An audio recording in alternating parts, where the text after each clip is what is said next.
Donc une fois que vous avez validé votre code SMS, et vous allez avoir reçu normalement un mail de Planet Hoster qui va vous permettre de valider votre email. Donc ici, moi, je l'ai déjà fait. Et une fois que ce sera fait, il va falloir donc se connecter. Donc vous allez vous connecter avec votre identifiant que vous avez, qui sera tout simplement la mail que vous avez renseigné. Donc ici, moi, Stephenson Formation. Et le mot de passe que vous avez créé.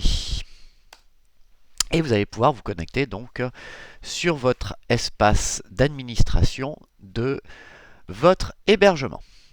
Lorsque vous y êtes, il va falloir aller sur Planet Hoster sur Mes services, qui se trouve donc ici.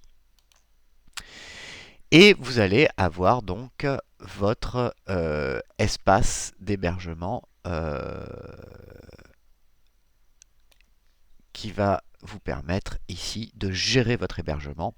Voilà, je cherchais le lien qui se trouve donc dans Mes services, gestion de l'hébergement V2. Et donc là, vous avez ici normalement votre hébergement avec votre nom de domaine, point, et puis l'extension que vous avez choisie pour votre nom de domaine. Euh, une fois que vous avez fait ça, il va falloir donc, comme je vous l'ai dit, configurer cet élément.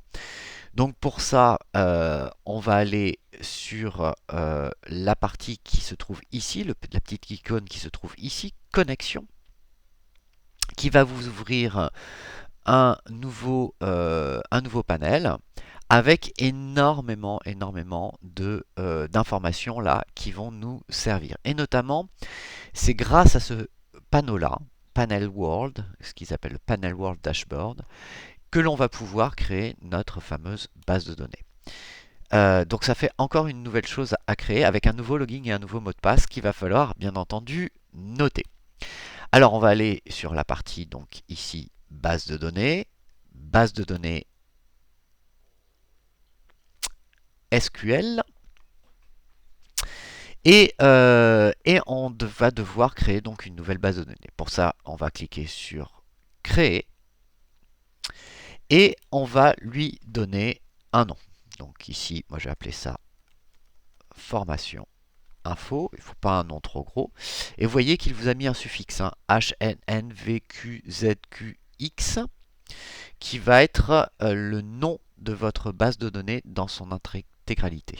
Et ce qu'il va falloir faire, c'est surtout créer un utilisateur, qui va porter d'ailleurs le même suffixe.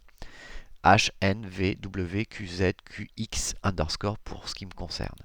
Donc ce nom d'utilisateur, bah, vous allez le créer. Pour moi, ça va être Bémounier.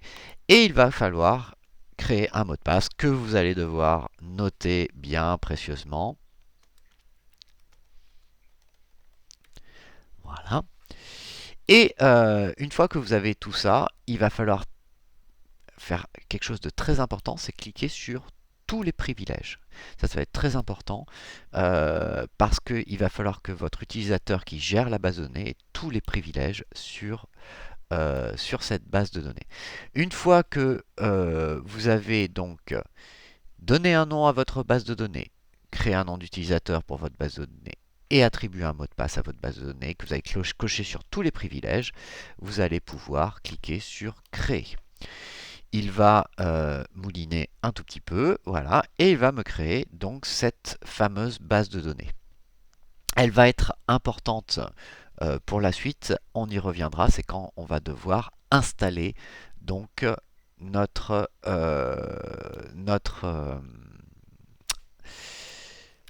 PrestaShop. Et pour ça, on va sur la vidéo suivante, c'est là où on va donc installer maintenant la plateforme PrestaShop.